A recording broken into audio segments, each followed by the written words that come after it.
Hello, everyone. Good afternoon. Welcome once again to another session of Tuesday Creative Writing discussion. This is your DepEd HLI online tutorial. And mag-isa ko ngayon, wala si Sir Kit. But then, of course, itatawid natin ang ating pagkatuto this afternoon. Okay, so we are already in our week 4 under quarter 2. Pasensya na kayo, titingin-tingin ako sa aking right side because nandito yung mga names sa ating comment. I'm using also another phone so that I could read your comments. So for today's discussion, we'll be focusing ourselves with the different staging modalities vis-a-vis envisioning the script. But then I think we could not discuss all, especially the script writing. But then I'm assuring everyone that we'll be having this one during our next session with TutorKit. Okay. So, ayun na. Nasa week 4 na tayo.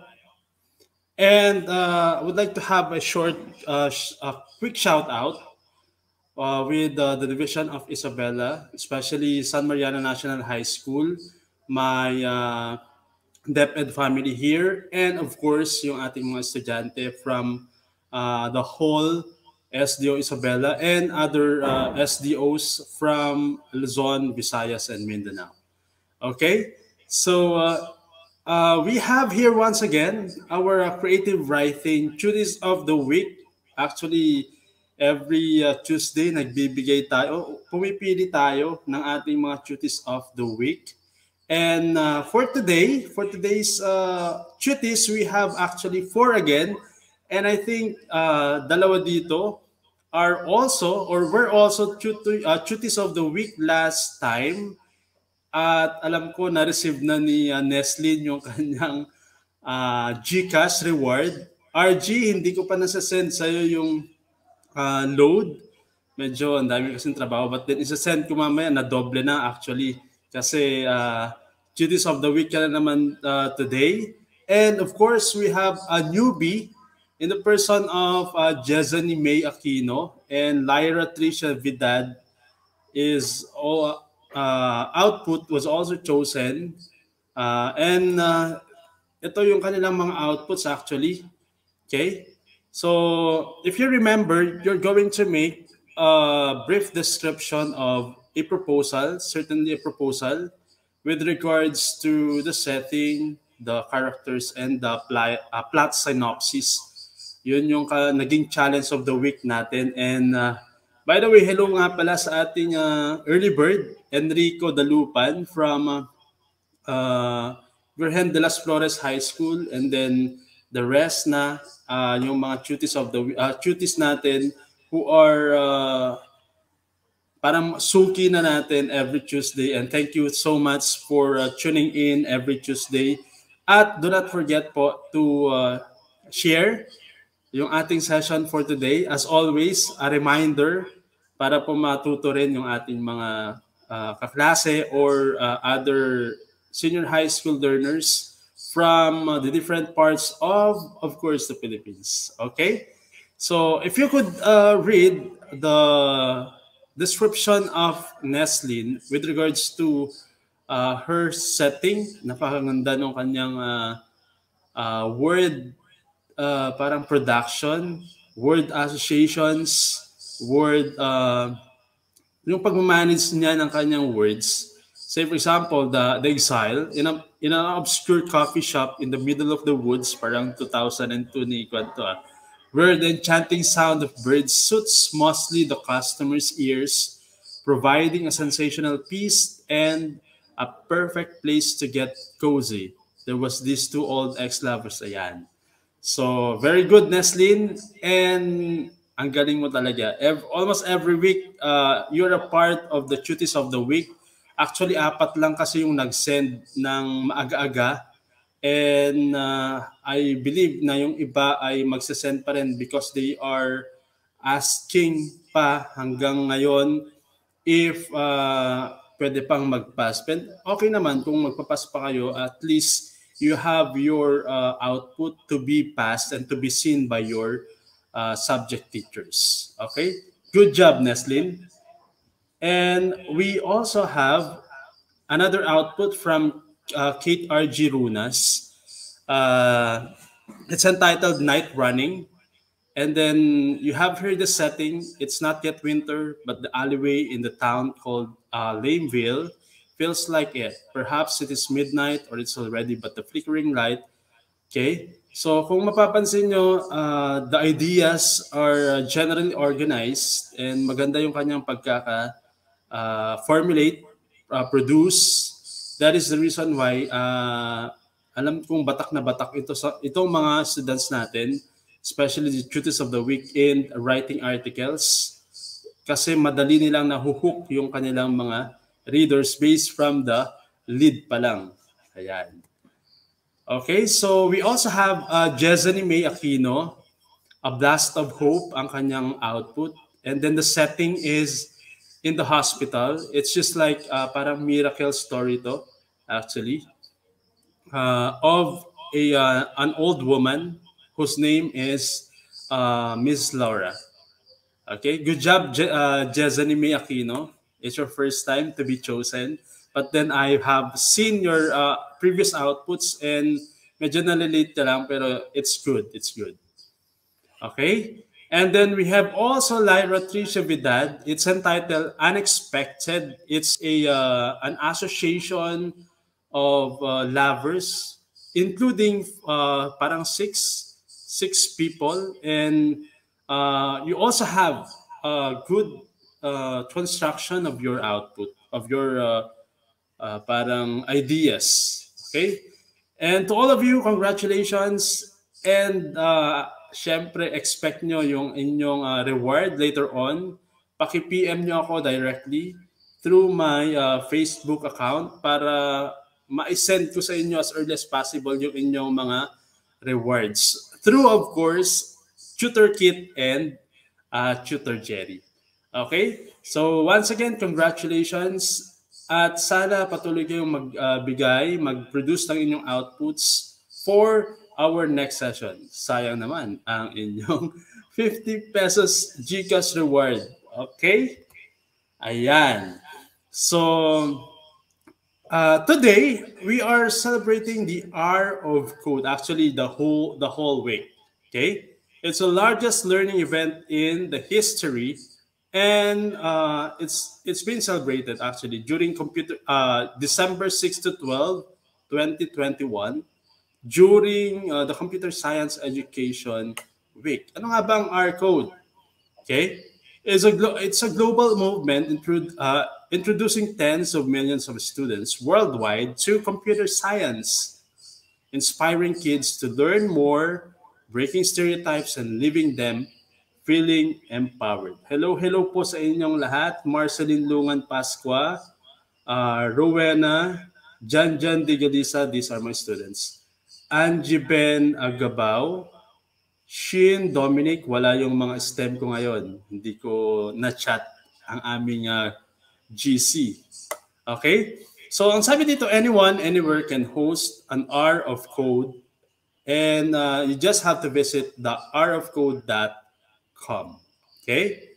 Ayan siya. So, a 1-hour introduction to computer science includes code or own activities featuring Minecraft, Star Wars, Disney Frozen, Angry Birds, and Plant vs. Zombies. Ayan, marami kayong matutunan dito para later on in your endeavor, when it comes to computer science, medyo marami-rami na kayong alam. So, you just need to explore. Ayan lang, exploration lang ang ating kailangan. So, that is the R of Code. Now, eto na naman tayo, challenge of the week. This was actually formulated by Tutor Kit. Wala siya ngayon kasi Tutor Kit parang hindi na siya natutulog. Marami siyang masyadong ginagawa actually.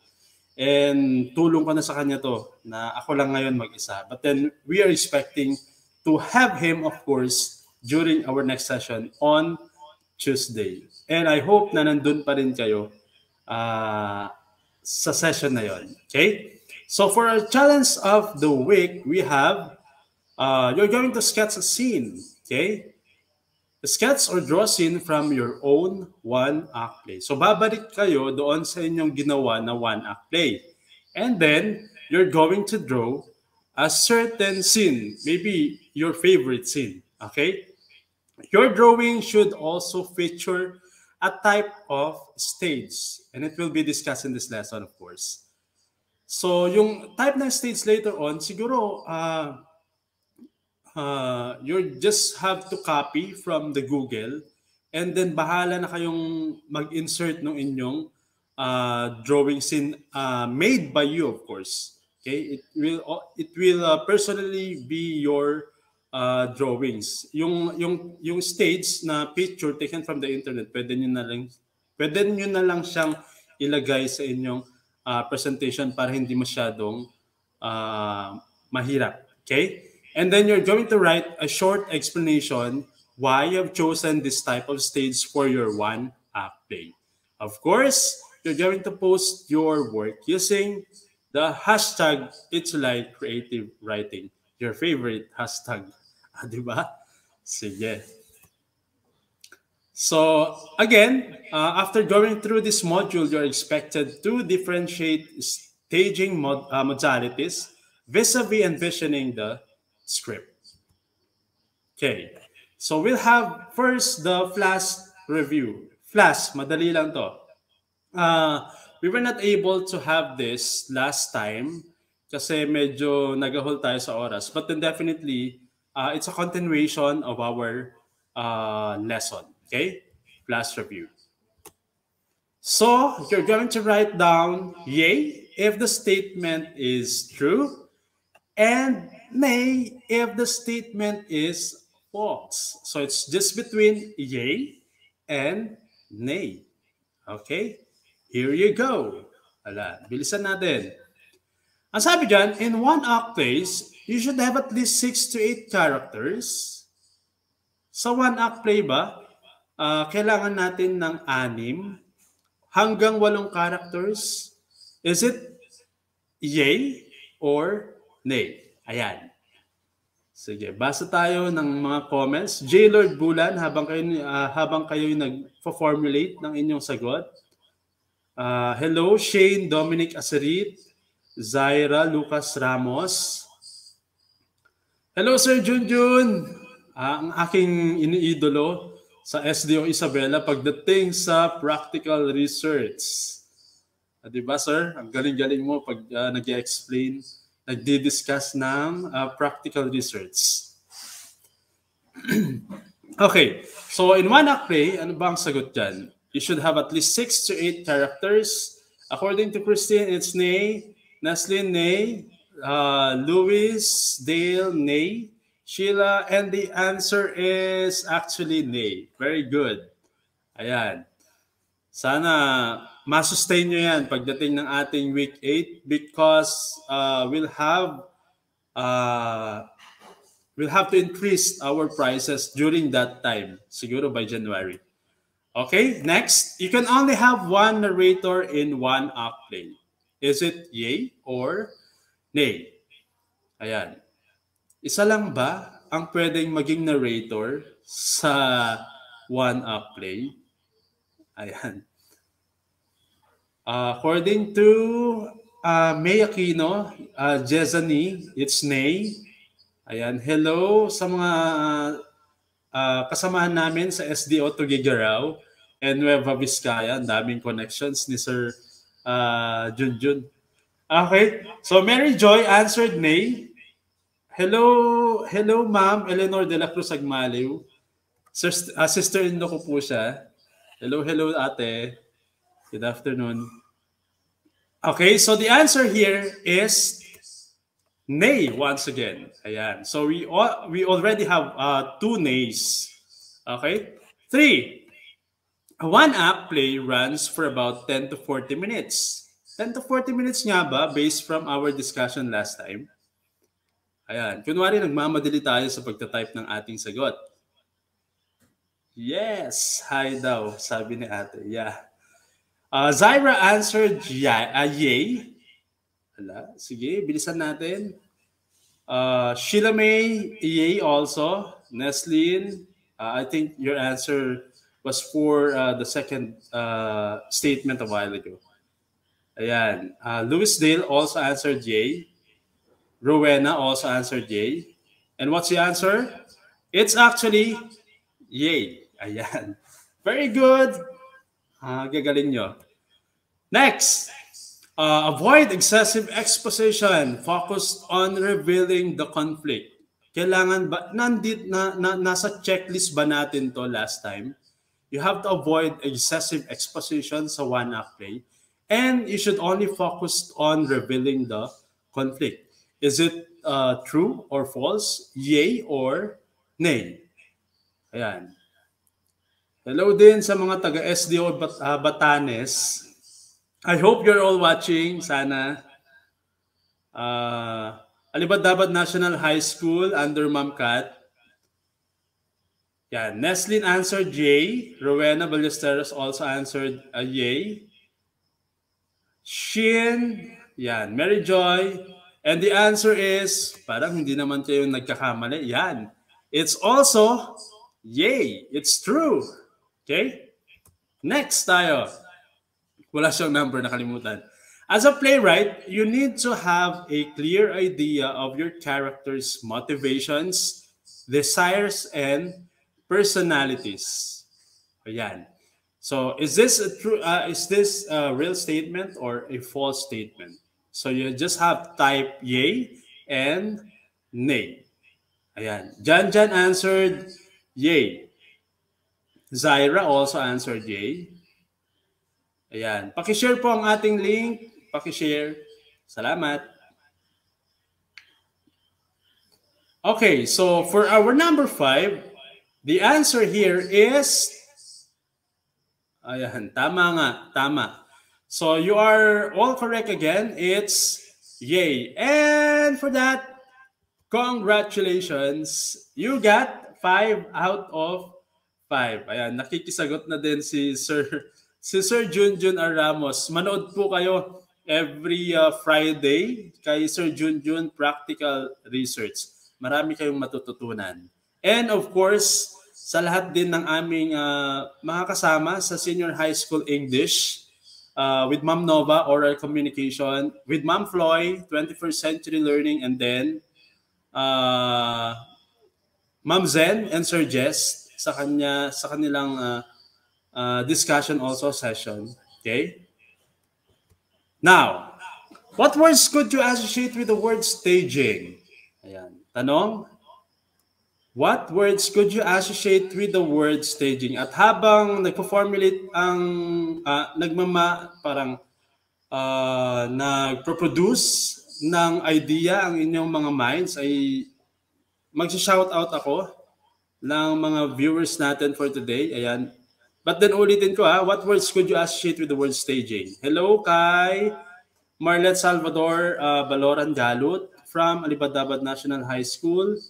Ayan, Katrina Miguel Magusib. They are not my students, but then they are an avid viewer because they wanted to learn. Thank you for tuning in every Tuesday at sana ay dumami pa tayo. Ayan. So, konting bilis ng sagot. According to Neslin, staging is or could be associated with production. Yeah, siguro. Let's reveal the answers later on. Ayan. Sir Junjun answered creative. Ayan. Talagang sumasagot si Sir Junjun Style. Ayan. Performing. Ano kaya? Let's see the answers later on. Okay? Doon tayo sa checklist. Magkakatalo. Actors, according to Ma'am Melissa. Yan. Buti nandito si Ma'am Melissa ngayon. And gusto ko sanang maging guest siya today, but then ang buhay ng teacher ay napaka-busy talaga.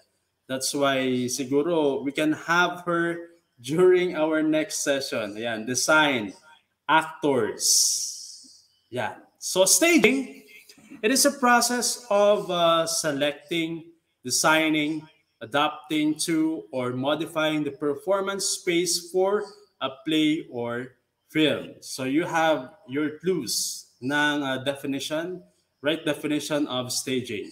So selecting tayo, and then we'll have to design. After which, we'll be adapting what we have designed, and then we have to modify that will be leading, of course, to a good, or siguro hindi lang good, but to an excellent performance during a play. Okay, so yun yung kanyang first definition. Ayan, Casey Ann Cadiz. Hello, ma'am. Hello daw, ma'am. Okay, it is also used to mean the result of this process. In other words, the spectacle that the play presents in performance. Okay? It's visual detail.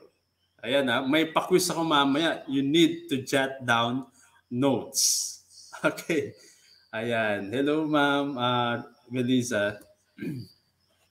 Other than that, we also have, beside costumes, any physical object that appears in a play has the potential to become an important dramatic symbol. Okay? The first thing that the audience of a play sees is the stage set. Tama nga naman. Pag umupo yung audience doon, hindi agad-agad magkakaroon ng one-act play. Nandun, ang makikita doon is the stage set. Kung paano na-set yung stage para magmukhang maayos yung magiging production ng one-act play. Okay? The physical objects that suggest the world of the play. Yun ang tawag doon is stage set. Okay? Ayan, greetings, good afternoon. Hindi ko mabasa yung inyong pangalan. Hello, Angelica, and then Shane Dominic. Okay. Now we have the staging checklist. Ayan. Yan ang sabi ko kanina, staging checklist. The positions of actors on stage often referred to as the blocking. Okay? If you are an artist, especially in a stage play, alam mo kaagad kung ano yung definition ng blocking. Hindi ka pwedeng nakatalikod, okay, sa audience for a long period of time, or even sa short period of time. Hindi pwede, kailangan nakaside or nakaharap talaga. Okay? So that is blocking. Ayan, nagpro-promote si Sir Junjun. Thank you very much, Sir Junjun. Ayan. Okay? So, we also have gestures and movements, also called the stage business. Okay? Yung quiz natin mamaya will have something to do with the things, the words here which are being highlighted. Ayan, nagbigay na ako ng clue. Okay, and then the third one is scenic background.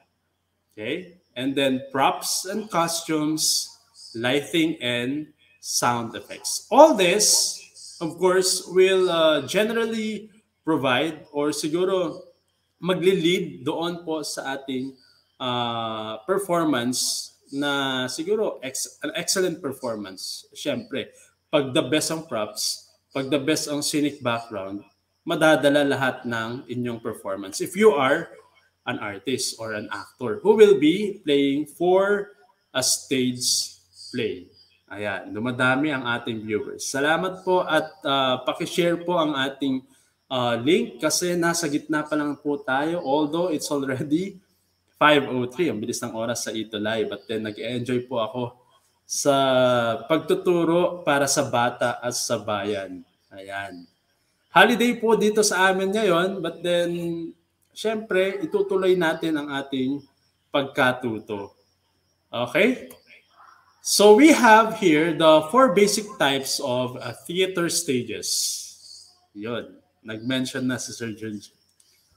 Okay, so the first one is the proscenium stage. Ano ba ang proscenium stage? So allow me to discuss kasi parang medyo boring siya pag hindi ka lover ng mga drama. But then you need to learn, you need to know this particular words para meron kang alam, especially if you love acting.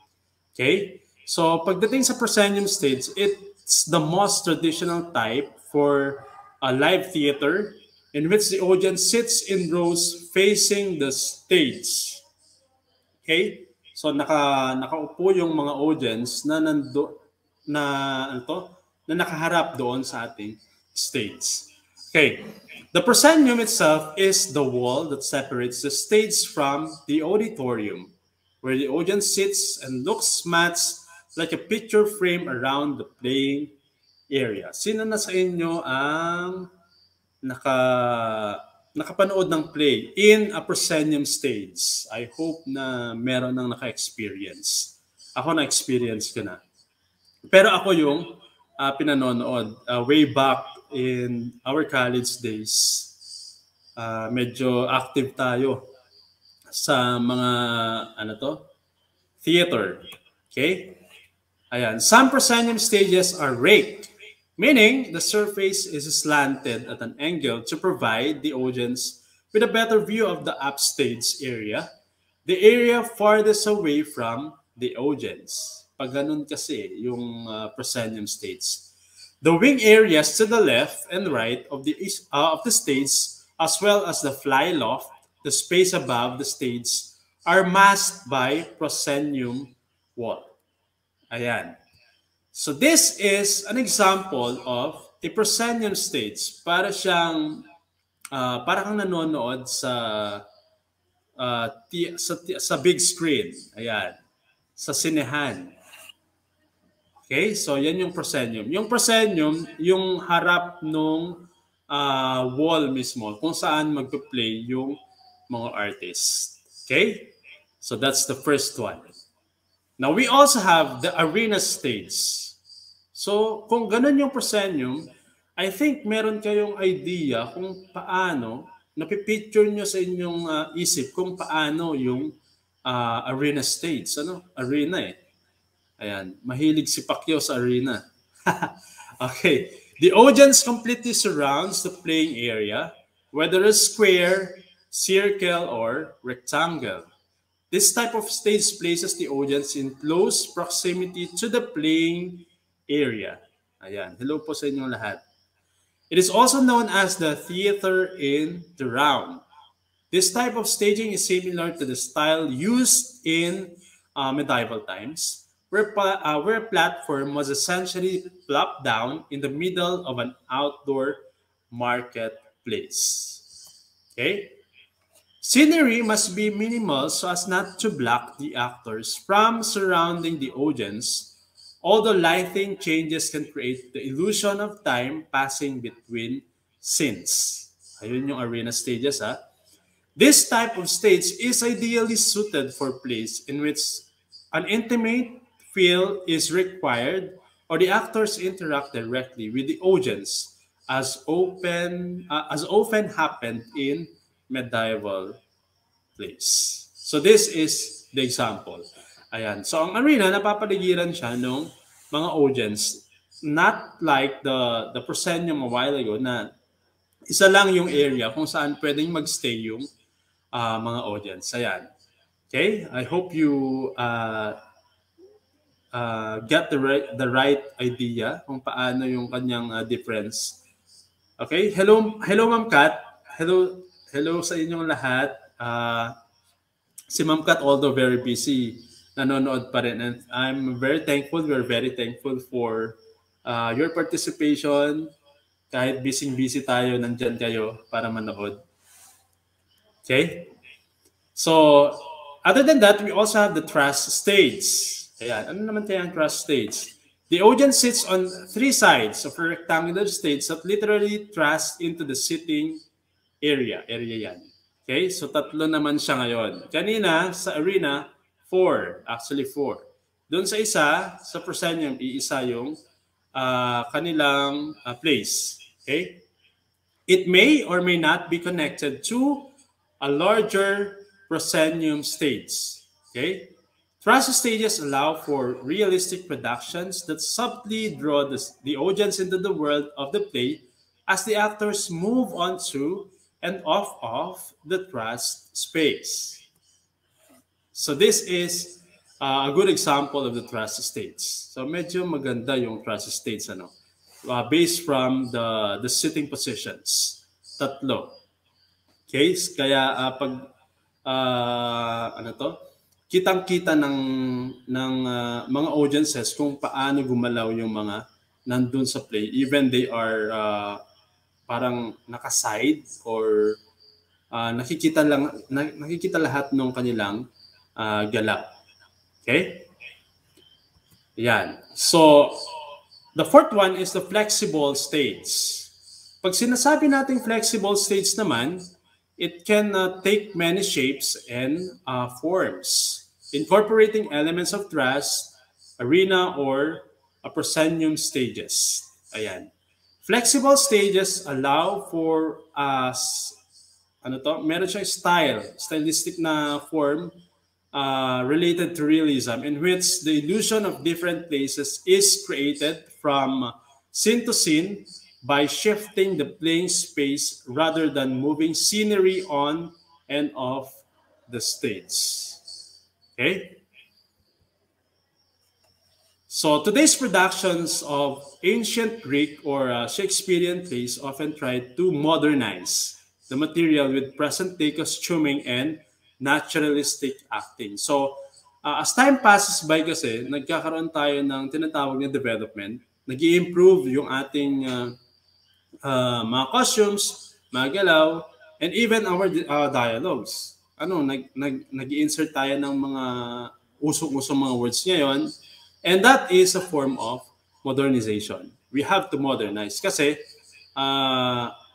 the very reason maybe is para maka-align, magkakaroon ng alignment doon sa ating mga thinkings nowadays in which we are very modernized. Marami na tayong bagong nalalaman because we are grounded with technologies. And we need also to modernize our plays even if those plays based on intertextuality are already parang nagawa many years ago pa. Okay? So that is modernization. Next, flexible stages can help with such productions, bringing what may seem to be overly lofty material down to a more accessible level, physically as well as artistically. So those are the four types of stages. Again, they are the proscenium, arena, flexible, and then trust. Okay? A good example of the trust is this one. Okay? Para rin siyang trust, but then extended yung kanyang stage. Okay? Napakadali talaga ng oras sa Itulay. Nag-enjoy pa ako, but then it's only 8 minutes to go. Ayan, checkpoint tayo. Kailangan masagot nyo to ng tama. Okay? Ino-note ko kung sino yung makakasagot ng 5 out of 5 based on our short discussion. Okay, short discussion lang tayo because we only focused ourselves with the 4 types of staging, the checklist, and then the definition. And the next session will have the script writing. Okay? Ayan. So you're going to identify the needed words based on the given descriptions as clues. Remember, the words should fit perfectly into the given boxes per number. Ayan. Kunwari, nagmamadali ulit tayo sa pagsagot. 1. Ayan. A spectacle that a play presents in performance. So, 2 words siya. Yung isang word, 6 letters. And then the other one, it's also 6 letters. Ayan. Hello kay Mary Jane Bulan habang kayo ay nag-iisip ng sagot. From Imelda R. Marcos sa Tiaga East District. Under Ma'am Melissa. Ayan. Diyan din ako nag-aaral sa aking graduate study sa ISU Tiaga. Okay? Hello din kay Vicky Buraga, ABM12. Yan. You're all present today. Although hindi ako nakapag-send ng link sa GC. Ano kaya ang sagot dyan? A spectacle that a play presents in performance. Kung na-screenshot nyo kanina, masasagot nyo yan. Okay? So what is it? Ayan. Elgen Buraga Abordo from San Mariano National High School, Maine. Do not forget the R of Code kung gusto nyong matuto about computer science. Andun yung code kanina. Okay, rofcode.com. So the answer here is, according to Mary Joy, ang galing naman ng batang to, it's visual detail. Visual detail nga ba ang sagot? Ayan. Let's see if the answer is visual detail. Yes, it's visual detail at isa lang ang nakasagot. It's only Mary Joy Kiepe. Ayan, very good. Galing.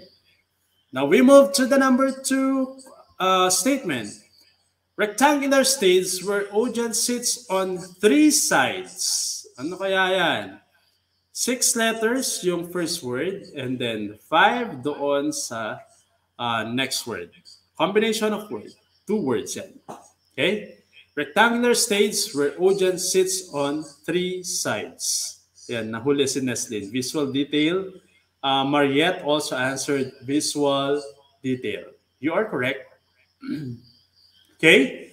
Ayan. So number 2, Angelica answered trust. Ayan. Mary Joy also answered trust. Ayan. Trust. Louis Dale. Shane Dominic Asarit also answered trust. And the answer here is, ano ba? Is it trust? Proscenium? Parang hindi naman proscenium kasi 6 letters lang. It's trust stage. Congratulations. Ang galing. Yan. For number 3, we have, ayan, sana masagot nyo rin to. Positions of actors on stage. 8-letter combination. Combination of 8 letters. Ayan. Ano kaya yan? Nandun yan sa checklist kanina eh. Okay? Positions of actors on stage. According to, ayan, ang bilis nilang sumagot. May nakasagot ng isa na isingit doon sa trust. Angelica Wenceslao. Blackings. Blackings ba? Ayan. Parang may mali. May konting, ano to? May konting naidagdag, pero yun pa rin ang pupuntahan, but then we'll strictly have the 8 letters. Ayan. It's blocking according to yours. Blocking nga bang sagot? Let's reveal the answer. It's blocking. Very good. Ayan. Good job. Ang bilis nyo ngayon. Mas maraming nakasagot ng blocking ngayon. O, aside from the blockings na sinagot ng iba. Okay? Number 4, we have, wala namang number to, nakakalimutan ni Sir Kit. At ako. Okay, for number 4, the objects that suggest the world of the play. Ayan, ano kaya yan? Medyo mahirap ata ito ngayon. The objects that suggest the world of the play. Combination of 5 letters sa unang word and then 3 sa pangalawa. Ayan, medyo nag-isip kayo ngayon. Stage set, according to Mary Joy. Sa palagay ko, nag-note kanina itong batang to. Mary Joy Kiepe. Okay? From what school are you, Mary Joy? Anong school? Pa-type naman. Neslin also answered stage set. Romnick Piano, ayan. Myra Lorenzo, Rowena Ballesteros answered also stage set. And the answer is actually stage set. Very good. Okay? Next, the last one, processes of dressing the set. Ayan, one word naman siya ngayon. Processes of dressing the set. Ano kaya yan? Ayan, bilis. Jerlyn Ramos also answered stage set a while ago.